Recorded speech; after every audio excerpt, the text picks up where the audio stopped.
A Pike County intruder is arrested after being shot with his own gun. And we'll look at a new state law governing teachers' social media contacts. I'm Robin Tillman, and this is the Mountaintop Daily.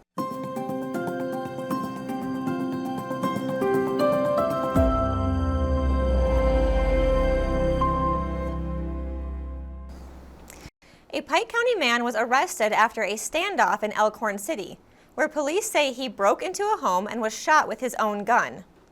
State police say 44-year-old George Standifer forced his way into a neighbor's house, held a gun to a man's head, and threatened to kill the family. The man disarmed him, but Standifer pulled a second gun and tried to fire. It failed. The man then shot Standifer in the leg with his own gun. Despite the injury, police say Standifer pointed the gun at a woman and pulled the trigger again. And again, it didn't fire. The occupants then forced him out of the house. Officers found Standifer in an alley, still armed and threatening to kill police. After hours of negotiation, he dropped his weapon and was arrested around 4:30 a.m. Wednesday. He's charged with attempted murder and other offenses and is being held on a $150,000 bond. You've probably seen evidence of our next story on social media. Kentucky teachers, coaches, and others have been busy cleaning up their friends list after a new state law went into effect limiting the contact they can have with their students. Sheldon spoke with a couple of them and brings us this report. But I'm afraid that our legislators probably thought a little too much on the surface. I liken this situation, though, to fixing a hangnail with a chainsaw. A new state law outlining a stop to electronic communications between school staff and students across Kentucky have left school employees scratching their heads about how to move forward. The biggest problem I have concerning the bill is probably the fact that teachers and coaches probably weren't involved in this decision. I feel like, we had the bank and the bank robber, and to keep the bank robber away, we locked the doors. And so now the responsible people that were going to the bank aren't able to even get in there anymore, right? Jenkins Middle School boys head basketball coach Chris Anderson worries the bill is too broad and fails to fully define several key aspects. Are we allowed to have our student athletes as, friends or contacts on social media, but not directly contact them? Do our posts constitute contacting them as part of the bigger group? And I think to err on the side of caution is that we don't have those kids as contacts anymore. And that's sad because, we like to see our kids promoted. We like to see our kids achievements in life. And we also like to be there for our kids if they need us. Lee adds he believes there was little or no input on the Senate bill from school staff, teachers, or coaches. I feel like even though our hands are a little bit tied, we had no say-so. We kind of had this situation where we had no representation in the making of this bill, obviously. The law does provide some exceptions for parents as well as brothers, sisters, sons, daughters, aunts, uncles, or grandparents. Reporting for Mountaintop News, I'm Sheldon Compton. Coming up after the break, the Pikeville Rotary Club looked ahead to the next year during their meeting today. We'll tell you about their plans when the Mountaintop Daily continues. But first, sports and weather.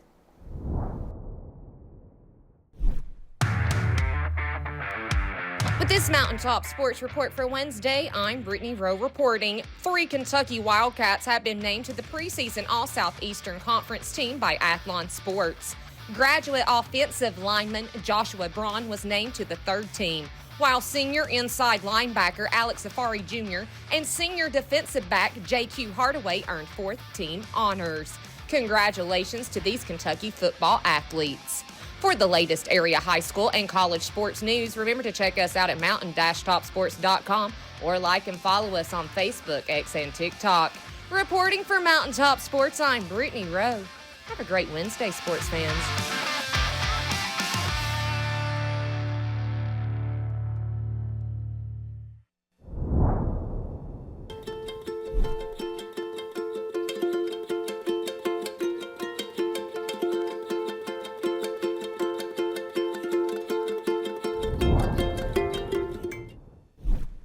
When When the government took Social Security away from honest Eastern Kentuckians, Attorney Ned Pillersdorf got the hearings declared unconstitutional.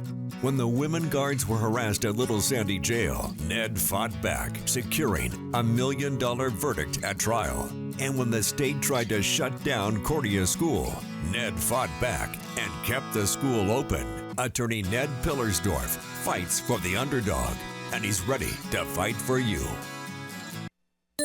It's Christmas in July at Appalachian Wireless, and we're giving you the chance to win some extra cash and to bring a little holiday cheer. Add or renew a line through July 28th, and you're automatically entered to win a $500 weekly prize. Want to enter without a purchase? Just stop by one of our stores, and we'll help get you signed up. 3 lucky winners will win $500, with one grand prize winner taking home $1,500. It's fun, it's easy, and it's full of holiday cheer going on now at our Christmas in July event. Because we are you, we are Appalachian Wireless. The Pikeville Rotary Club's year officially begins on July 1st, making today's meeting the first of the year. Nick went to the meeting to get a look ahead at the year to come. Rather than Christmas in July, Pikeville Rotary Club celebrated a new year for the group following their annual awards banquet. Now under the leadership of longtime Rotarian Karen Roberts-Prater, Rotary members are looking forward to a fruitful year of community wellness and service. Roberts-Prater offers us her thoughts on how things are looking for Rotary's next year. Rotary's year starts in July. July 1, it's like their fiscal year starts July 1. So we started today, was brand new year, brand new theme, Unite for Good. Of course, it is 4th of July week, so we did a flag folding ceremony. The VFW came and did that in honor of our veterans and those that have served our country. I felt like it was really important for this week to recognize the freedom that we have and to be able to live in this country and do these things. So we had that as a ceremony. We continued our awards for people that were not able to attend last week, and then we had 5 Paul Harris Fellow recipients that came and joined us today, and we presented them their awards as well. The Paul Harris Fellow recipients are those who have served their region throughout their careers to make a long-lasting positive impact on the people who live there. Rotary chose to recognize those who have made quality of life changes for the Pikeville community. A Paul Harris Fellow is the highest honor that you can receive either as a Rotarian or being the recipient from a Rotarian. And our club recognized 5 people today. Of course, Laura Dameron is a Rotarian. And we recognize Tiffany Coleman with the Chamber of Commerce, Judge Executive Ray Jones, Deputy Judge William Spears, and our Emergency Management Director, Nee Jackson. We felt it was important to recognize those people in our county government simply because of all the things that have happened in the last few years and how well they have handled all the floods and emergencies and all the things, and we wanted to recognize them for that. Reporting for Mountaintop News, I'm Nick Collum.